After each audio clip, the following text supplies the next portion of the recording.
আসসালামু আলাইকুম ওয়া রাহমাতুল্লাহি ওয়া বারাকাতুহু।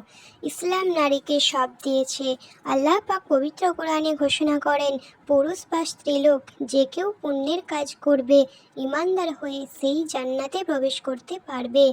এ ব্যাপারে কারো প্রতি বিন্দু মাত্র জুলুম করা হবে না। সূরা আন-নিসা 124 নম্বর আয়াত। অন্যত্র আল্লাহ পাক বলেন, তোমাদের মধ্যে নেককার নরনারীর কাজ আমি বিফল করব না। আল ইমরান 195 নম্বর আয়াত। ধর্মীয় ব্যাপারে পুরুষের সমান নারীকে এ অধিকার দিয়েছে একমাত্র ইসলাম।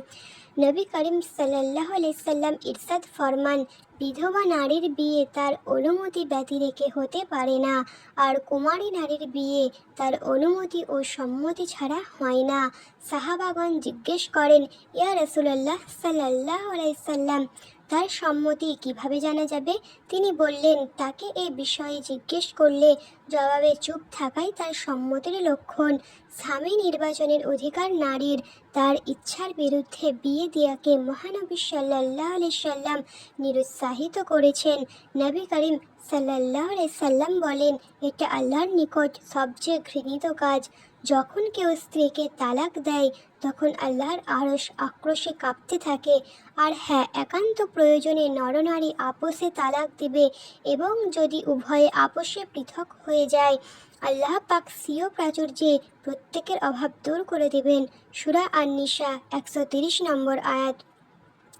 একজন অত্যাচারী অকর্মণ্য স্বামী থেকে বিবাহ বিচ্ছেদের অধিকার ইসলাম নারীকে দিয়েছে। অন্যান্য ব্যবস্থার মতো কারো অধীনে নিগৃহীত হতে বলেনি ইসলাম।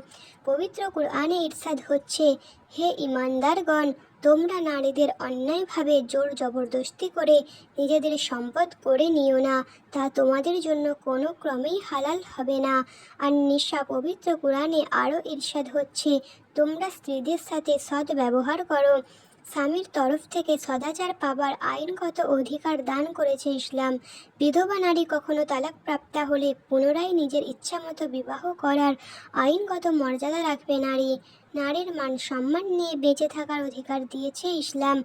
নবী করিম সাল্লাল্লাহু আলাইহি সাল্লাম ইরশাদ করেছেন, প্রত্যেক নরনারীর জন্য জ্ঞান অর্জন করা ফরজ।